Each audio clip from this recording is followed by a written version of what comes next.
إن الحمد لله نحمده ونستعينه ونستغفره ونؤمن به ونتوكل عليه ونعوذ بالله من شرور أنفسنا ومن سيئات أعمالنا من يهده الله فلا مضل له ومن يضلل فلا هادي له وأشهد أن لا إله إلا الله وحده لا شريك له وأشهد أن نبينا محمدا عبده ورسوله أرسله الله بالحق بشيرا ونذيرا فأعوذ بالله من الشيطان الرجيم يا أيها الذين آمنوا اتقوا الله حق تقاته ولا تموتن إلا وأنتم مسلمون يا أيها الناس اتقوا ربكم الذي خلقكم من نفس واحدة وخلق منها زوجها وبث منهما رجالا كثيرا ونساء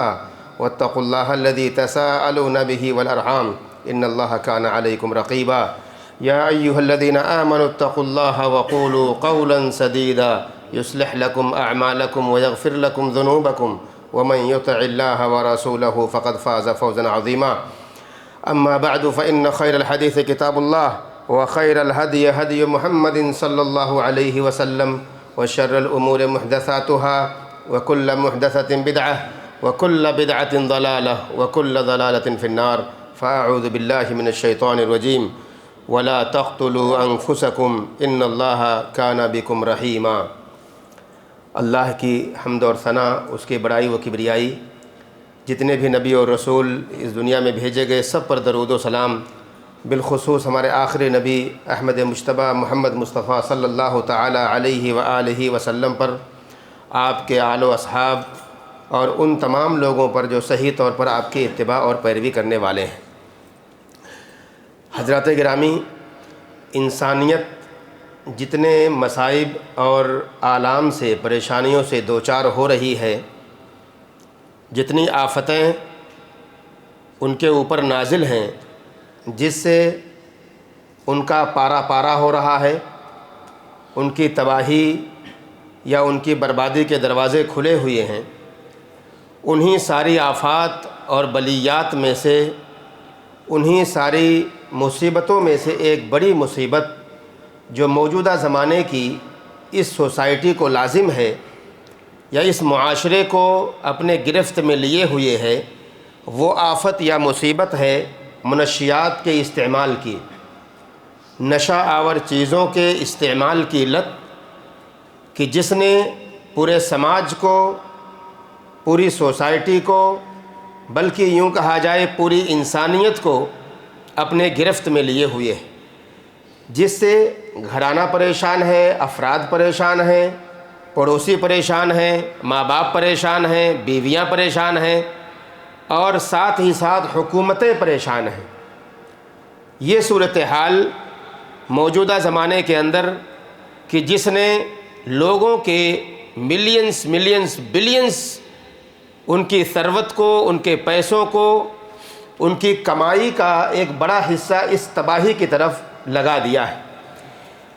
یہ ایک ریکٹ ہے جو دنیا کے اندر چلا جا رہا ہے، لوگ اس کا استعمال کر رہے ہیں، لوگ اس کا استعمال کر کے اپنی زندگیوں کو تباہ کر رہے ہیں، چہ جائے کہ اس کی حرمت کے بارے میں لوگوں کو علم ہے یا نہیں ہے۔ ہماری شریعت نے، ہمارے دین نے اس کے بارے میں یا اس طرح کی چیزوں کے بارے میں بڑا واضح پیغام دیا ہے۔ وہ پیغام اللہ رب العالمین نے قرآن مجید میں دیا، وَلَا تَقْتُلُوا أَنفُسَكُمْ إِنَّ اللَّهَ كَانَ بِكُمْ رَحِيمًا، کہ تم اپنے آپ کو قتل نہ کرو، بے شک اللہ رب العالمین تمہارے اوپر رحم کرنے والا ہے۔ انسان ان نشہ آور چیزوں کے استعمال کے ذریعے اپنے آپ کو ہلاکت کی طرف لے کے جا رہا ہے، اپنے آپ کو مٹانے کی طرف لے کے جا رہا ہے، جس کے بارے میں نے کہا ساری دنیا یا دنیا کے افراد پریشان ہیں۔ اس کے بہت سارے نقصانات ہیں۔ نشے آور چیزوں کے استعمال کے لیے جو انسان وقتی طور پر مزے کے لیے استعمال کرتا ہے، حقیقت یہ ہے کہ اس کے بہت سارے نقصان ہیں، جن میں سب سے عظیم نقصان یہ ہے کہ انسان اپنے نفس کو ہلاکت میں ڈالتا ہے، اپنے نفس کو مرنے کے لیے چھوڑ دیتا ہے۔ آپ نے دیکھا ہوگا، ہم نے دیکھا ہے، بہت سارے لوگ نوجوان لڑکے جو اس کے عادی ہو گئے، ان کو چھڑانے کے لیے کہاں کہاں کتنے سینٹروں میں ڈالا جاتا ہے کہ وہ چھوڑ دیں اس نشے کو، لیکن نہیں چھوٹتا ہے۔ آخر میں یہ ہوتا ہے کہ اس کے اس قدر عادی ہو جاتے ہیں، اتنا زیادہ اس کے ایڈکٹ ہو جاتے ہیں کہ اس کے بنا رہ ہی نہیں پاتے، اور پھر چند سالوں کے اندر، چند مہینوں کے اندر اس دنیا سے رخصت ہو لیتے ہیں۔ تو سب سے بڑا نقصان جو ہوتا ہے اس کے استعمال سے وہ یہ ہے کہ انسان خود کو تباہ کر لیتا ہے، اپنے آپ کو برباد کر لیتا ہے، اپنے جسم کو موت کے حوالے کر دیتا ہے۔ اسی طرح سے ایک اور نقصان اس کا یہ ہے کہ اللہ رب العالمین کا غضب، اللہ رب العالمین کی ناراضگی ایسے آدمی کے اوپر لازم آتی ہے۔ اسی طرح سے وہ آدمی ایک ایسے راستے پر چل پڑتا ہے جو راستہ تاریک ہے اور سیدھے جہنم کی طرف لے کے جا رہا ہے۔ ان برائیاں، جو برائیاں دنیا کے اندر جنم لیتی ہیں، وہ آپ نے دیکھا ہوگا کہ جب ایک انسان نشے کا عادی ہوتا ہے تو وہ نشہ اس کے عقل کو ختم کر دیتا ہے، اس کے عقل پر پردے ڈال دیتا ہے، اس لیے وہ نشے کی حالت میں کیا کر رہا ہے اسے اندازہ بھی نہیں ہوتا یہ ہے عقل فاسد ہو گیا، اس کا دین فاسد ہو جاتا ہے، اس کا اخلاق فاسد ہو جاتا ہے، سوسائٹی کے اندر اسے کوئی اپنے قریب بیٹھنا بھی گوارا نہیں سمجھتا، اور نہ ہی کوئی اپنے لڑکی کی شادی ایسے آدمی سے کرنا گوارا کرتا ہے جو نشے کا عادی ہو۔ اگر غلطی سے ہو جائے تو بعد میں نتیجہ یہ ہوتا ہے کہ وہ طلاق کی نوبت آتی ہے، طلاق ہو جاتا ہے، لڑکی اپنے گھر چلی جاتی ہے۔ یہ ساری صورتحال جو معاشرے کے اندر رائج ہے، معاشرے کے اندر چل رہی ہے، یہ صورتحال ان سب سے ہم اور آپ واقف ہیں۔ ایک آدمی جب نشے کا عادی ہوتا ہے، اپنے نفس کا غلام بن جاتا ہے، اس کے عقل پر چونکہ فطور طاری ہو گیا، وہ نفس کا غلام بنتا ہے، اور پھر وہ کتنے سارے مال کو تباہ کرتا ہے، کتنے لوگوں کی عزتوں کو برباد کرتا ہے، کتنے سارے جرائم کا ارتکاب کرتا ہے، کتنے لوگوں کے گھر میں ڈاکے ڈالتا ہے، بلکہ اگر باہر اسے یہ موقع نہیں ملتا ہے کرنے کے لیے تو اپنے گھر کے اندر وہ چوریاں کرنے لگتا ہے۔ کیوں؟ اسے نشہ کرنا ہے۔ یہ ساری صورتحال سے ہم اور آپ چلتے رہتے ہیں، نمٹتے رہتے ہیں۔ مسلمانوں، ان سب کے اندر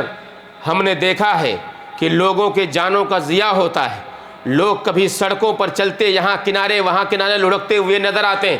آپ نے دیکھا ہوگا دنیا کے اندر جو سب سے گندی جگہ ہوتی ہے، ایسے نشہ آور لوگ، نشہ کے لت میں لوگ ان گندی جگہوں پر آپ کو بیٹھے ہوئے ملیں گے جہاں پر ہم اور آپ اپنے ناک دبائے گزر جاتے ہیں۔ یہ گندی چیز ہے، اور گندگی ہی لوگ، گندی جگہوں پر بیٹھنا ہی لوگ پسند کرتے ہیں ان سب کے استعمال کے لیے۔ کوئی عقل مند کیسے یہ گوارا کرے گا کہ اس کی عقل تباہ ہو جائے، اس کے ہاتھوں میں زہر مل جائے اور وہ زہر کھا لے یا پی لے؟ کوئی عقل مند اس کو گوارا نہیں کرے گا۔ تو یہ ایک زہر ہے،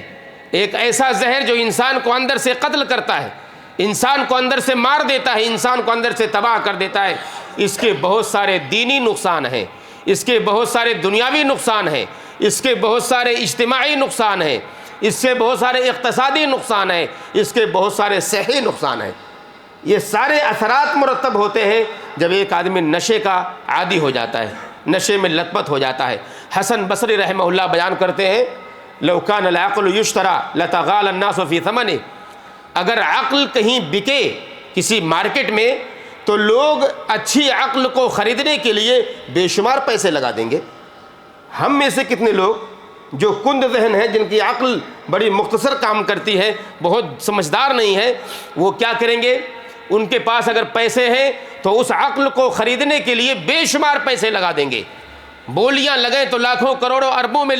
آدمی عقل کو خریدنے کے لیے پیسے لگا دے۔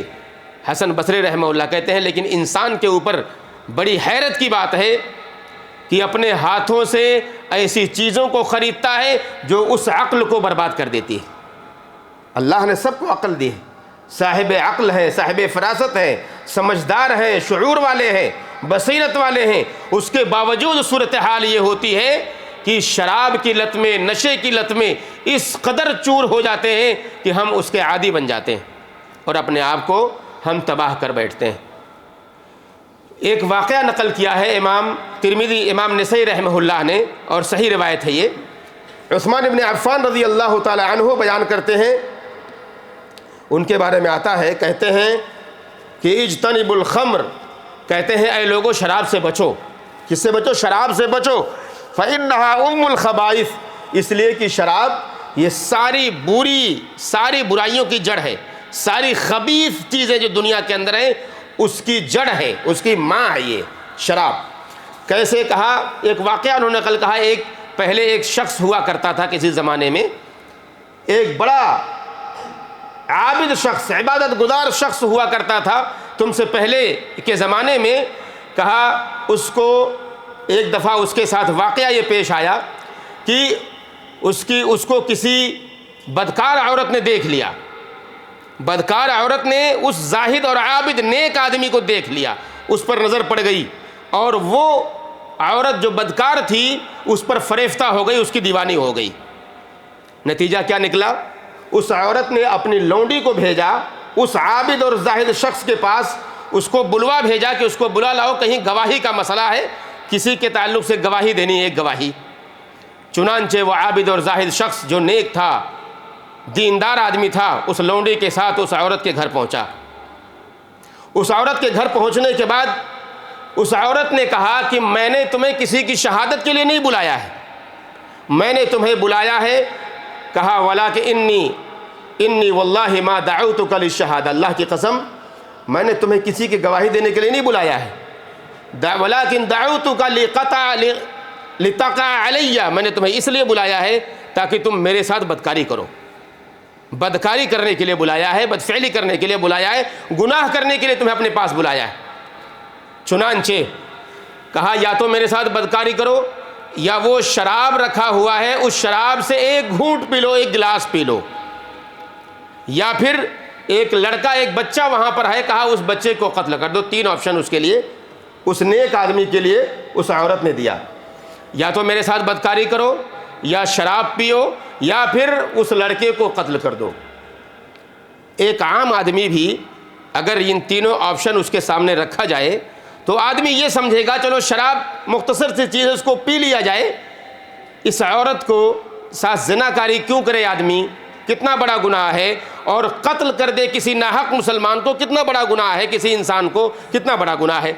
اس کے دماغ میں بھی یہی بات آئی، اور اس نے یہ سوچا، جو اس کی سمجھ میں آیا، کہا کہ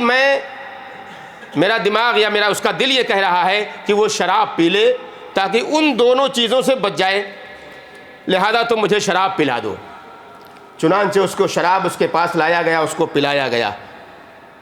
آتا ہے کہ وہ شراب پیا، پھر اس نے مانگا اور پلاؤ اور پلاؤ، یہاں تک کہ اس نے اتنی شراب پی لی کہ اس کے ہوش و حواس غائب ہو گئے۔ پھر شراب پینے کے بعد اس نے جرم کیا کیا؟ اس عورت کے ساتھ بدکاری بھی کی اور اس بچے کو قتل بھی کر دیا۔ ایک گناہ دو مزید گناہ کو کروا بیٹھا، اور وہ کیا تھا؟ نشہ تھا، شراب تھا، جس نے اس کے ہوش و حواس کو غائب کر دیا، اور اس کی وجہ سے وہ دو بڑے اور گناہ کر بیٹھا۔ چنانچہ عثمان رضی اللہ تعالی عنہ کہتے ہیں فَاجْتَنِبُوا الْخَمْرَ، اے لوگو، اے مسلمانوں، شراب سے بچو، فَإِنَّهَا وَاللَّهِ لَا يَجْتَمِعُ الْإِيمَانَ وَإِدْمَانُ الْخَمْرِ، اللہ کی قسم ہے ایک ایمان والے کے دل میں ایمان اور شراب دونوں جمع نہیں ہو سکتا۔ کوئی آدمی شراب کا عادی بھی ہو جائے اور وہ ایمان والا بھی رہے، یہ ممکن نہیں ہے۔ کہا مگر یہ کہ جلد ہی ان میں سے ایک دوسرے کو نکال کر باہر کر دے گا، یا تو ایمان اس کے دل سے نکل جائے گا، یا پھر شراب کی لت ہی اس کی چھوٹ جائے گی، اگر حقیقت میں آدمی ایمان والا ہوگا۔ یہ صورتحال ہے۔ اسی طرح سے مسلمانوں، آپ نے دیکھا ہوگا آج دنیا کے اندر سارے ممالک میں الا من رحم ربی بہت ساری شکلیں نشے کی عام ہیں، گولیوں کی شکل میں ہو، پاؤڈر کی شکل میں ہو، چرس اور گانجے کی شکل میں ہو، یا پھر انجیکشن کی شکل میں ہو۔ یہ آخری حد ہے کہ جہاں پر آدمی انجیکشن لیتا ہے۔ ڈرگس کی بہت ساری شکلیں ہیں، انجیکشن وہ اعلیٰ معیار ہے کہ جب آدمی اس کا ایڈکٹ ہوتا ہے تو بغیر انجیکشن کے اس کا کام نہیں چلتا۔ وہ چاہتا ہے کہ اعلیٰ معیار کا نشہ مجھے کیا جائے کہ میں اس میں مست ہو جاؤں اور دنیا و ما فیہا سے بے خبر ہو جائے۔ یہ صورتحال ہے جس سے آج کی سوسائٹی گزر رہی ہے، آج کے لوگ گزر رہے ہیں۔ جبکہ ہمارے نبی محمد الرسول اللہ صلی اللہ علیہ وسلم نے ارشاد فرمایا کل مسکر خمر، ہر نشہ آور چیز شراب ہے، وکل مسکر حرام، اور ہر نشہ آور چیز حرام ہے اسلام کے اندر۔ اس پر آپ قیاس کر لیجئے ساری چیزوں کو، دنیا کی ہر چیزوں کا تذکرہ آپ ایک ایک کر کے قرآن و حدیث میں نہیں پائیں گے، لیکن بعض چیزیں آپ پائیں گے اور انہی پر قیاس کر کے دوسروں کا حکم نکالیں گے کہ اگر یہ بھی اسی طرح ہے تو اس کا حکم بھی ویسے ہی ہو جائے گا۔ یہ شریعت نے قاعدہ بنایا ہوا ہے۔ مسلمانوں، ہمیں معلوم ہونا چاہیے کہ اس نشہ آور چیزوں کی طرف بڑھنے کے لیے یا اس میں ایڈکٹ ہونے کے لیے اس کے کچھ اسباب ہیں، جن میں پہلا سبب یہ ہے انسان کی ایمانی کمزوری۔ ہمارے سینے کے اندر جو ایمان ہے اس کی کمزوری جب ہوتی ہے تو مسلمان ایسے گناہوں کی طرف جاتا ہے۔ اسی طرح سے دوسری بڑی وجہ ہے شیطان کا تسلط۔ شیطان جب آپ پر حاوی ہو جاتا ہے تو پھر انسان شیطان کے بہکاوے میں چل پڑتا ہے جس طرف شیطان اسے لے کے جاتا ہے۔ تیسری چیز ہوتی ہے انسان کی قاتل تنہائی۔ انسان اگر تنہا رہتا ہے تو وہ گناہ کرنے کے زیادہ قریب ہوتا ہے بجائے اس کے کہ وہ مجلس میں ہو، لوگوں کے ساتھ ہو۔ اور چوتھی بار مال کی فراوانی عام طور پر زیادہ تر ایسے لوگوں کو اس طرح کے گناہ کا عادی بناتی ہے۔ اسی طرح سے ایک اور سبب یہ ہے کہ جب ہمارے اور آپ کے دوست، ہمارے اور آپ کے ساتھی، جن کے ساتھ ہمارا اٹھنا بیٹھنا ہے، چلنا پھرنا ہے، وہ برے لوگ ہوتے ہیں، وہ مسلمان صحیح سلیقے کا مسلمان نہیں ہوتا، تو پھر ہم بھی انہی کی طرح بن جاتے ہیں۔ ایک بات یہ بھی ہے کہ ہم جب کسی کی اندھی تقلید کرتے ہیں، ہم نے دیکھا کہ کسی آدمی کو،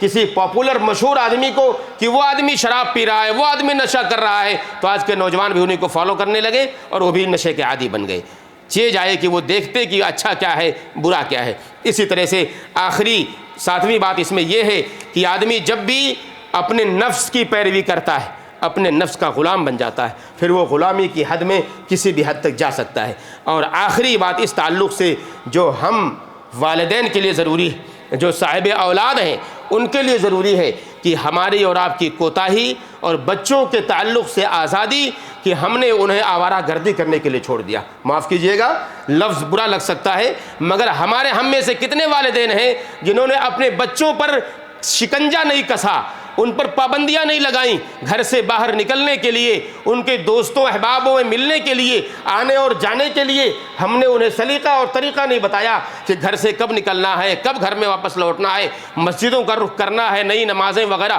ان ساری تربیت سے جب والدین نے اپنے آپ کو کنارہ کش کر لیا، الگ کر لیا، تو وہ بچے بگاڑ کے راستے پر چلے گئے، پھر وہ نشے کے عادی بن گئے۔ جبکہ ہونا یہ چاہیے تھا جو ہمارے دین نے فرمایا ہے وَالرَّجُلُ رَاعٍ فِي بَيْتِهِ وَالرَّجُلُ رَاعٍ عَلَىٰ أَهْلِ بَيْتِهِ، آدمی جو ہوتا ہے اپنے گھر والوں کا چرواہا ہوتا ہے، ان کا ذمہ دار ہوتا ہے، اور اس کی ذمہ داری کے بارے میں قیامت کے دن اس سے پوچھا جائے گا۔ مسلمانوں، ہمیں چاہیے کہ ہم ایسے ہاتھوں سے دور رہیں جو ہاتھ برائیوں کی طرف بڑھانے والے ہوں یا اپنی جانب کھینچنے والے ہوں یا برائیوں کی طرف آپ کو وہاں پہنچانے والے ہوں۔ ان قدموں سے دور رہیں جو آپ کو اپنے گھروں سے نکال کر ایسے برائیوں کی طرف لے جاتے ہوں جو آپ کے اور ہماری اس پورے معاشرے کی، پوری سوسائٹی کی ہلاکت کا سبب بنتے ہو، گمراہی کا سبب بنتے ہوں۔ اللہ کے نبی محمد الرسول اللہ صلی اللہ علیہ وسلم نے اپنے صحابہ کی تربیت ایسے کی تھی کہ جیسے ہی آیت تحریم خمر آئی، نازل ہوئی، وہ آیت جس میں شراب کو حرام کر دیا گیا، تو صحابہ نے دیکھا، صحابہ نے اپنی آنکھوں سے دیکھا کہ وہ لوگ جو شراب کے عادی تھے، نشے کے عادی تھے، مدینے کی گلیوں میں شراب کو اڈیل دیا گیا کہ مدینے کی گلیاں شراب سے بہنے لگیں، یعنی اس قدر لوگ عادی تھے۔ مگر جیسے ہی حرمت آ گئی کہ نہیں مسلمانوں یہ حرام کر دیا گیا تمہارے لیے، یا ایھا الذین آمنوا انما الخمر والمیسر والانصاب والازلام رجس من عمل الشیطان، کہا یہ شیطان کا عمل ہے، یہ شراب پینا، یہ جوا کھیلنا، یہ اس طرح کی چیزیں، ساری کی ساری چیزیں یہ شیطان کا عمل ہے، یہ ناپاک عمل ہے، لہذا تم اس سے بچو۔ لوگ فجتنبوہ، لوگ اس سے بچنے لگ گئے، لوگوں نے اپنے آپ کے بری ہونے کا اعلان کر دیا اور فوراً اس سے اجتناب کر گئے۔ مسلمانوں، ہونا یہ چاہیے کہ ہم اور آپ معاشرے کے اندر برائیوں کے پھیلانے کے عادی نہ بنیں، معاشروں کے اندر گناہ کے پھیلانے کا ساتھ نہ دیں، بلکہ ایسے ہاتھ کو ہم دور کر دیں، ایسے قدم سے ہم دور ہو جائیں جو گناہوں کی طرف لے کے جانے والے ہوں۔ اللہ رب العالمین نے فرمایا ان الذین یحبون ان تشیع الفاحشۃ فی الذین آمنوا لہم عذاب علیم، کہ جو لوگ ایمان والوں کے درمیان فحش چیزوں کے بارے میں یا برائیوں کے پھیلانے چاہتے ہیں، برائیاں عام کرنا چاہتے ہیں، ایسے لوگوں کے لیے عذاب علیم ہے، دنیا میں بھی آخرت میں بھی، اور اللہ رب العالمین بہتر جانتا ہے جو تم نہیں جانتے۔ مسلمانوں، ہمیں چاہیے کہ ہم ایسی چیزوں سے اپنے آپ کو دور کریں، اپنے ایمان کو مضبوط کریں۔ اپنے ایمان کو مضبوط کریں گے تو یہ سب سے بڑا وسیلہ ہوگا اس طرح کی برائیوں سے بچنے کا، نشہ آور چیزوں سے بچنے کا، اپنے ایمان کی مضبوطی اور ایمان والوں کے ساتھ اٹھنا بیٹھنا، ایمان والوں کی مجلسوں میں آنا جانا، ان کے قریب ہونا، ان کی محفلوں میں بیٹھنا، جمعہ کے خطبے ہوں، علمی دروس ہوں، اس طرح کی چیزوں کا شغف جب انسان کے دل میں پیدا ہوگا تو انسان اس طرح کی برائیوں سے دور ہوتا جائے گا اور اس طرح کی بدبودار چیزوں سے اپنے آپ کو بچا لے گا، ورنہ پھر گمراہی اس کا مقدر بن جائے گی۔ جیسا کہ ہم نے دیکھا ہے کہ جو نشے کے عادی ہیں وہ اپنے آپ کو تباہ کرتے ہیں،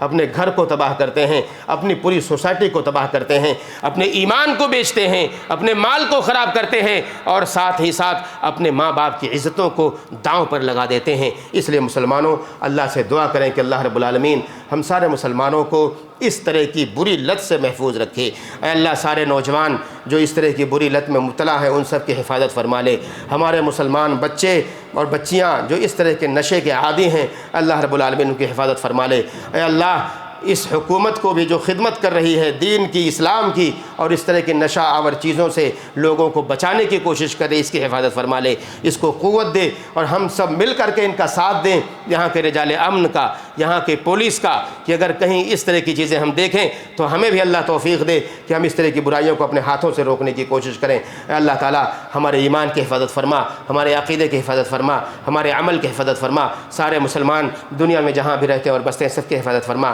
اے اللہ، سارے مسلمانوں کو بیماریوں سے نجات دے دے، ان کو قرض سے نجات دے دے، جب تک ہمیں زندہ رکھ، اسلام پر ہمارا خاتمہ ہو تو ایمان پر ہو۔ آمین رب العالمین۔ وصلی اللہ وسلم علی نبینا محمد وعلی آلہ وصحبہ اجمعین۔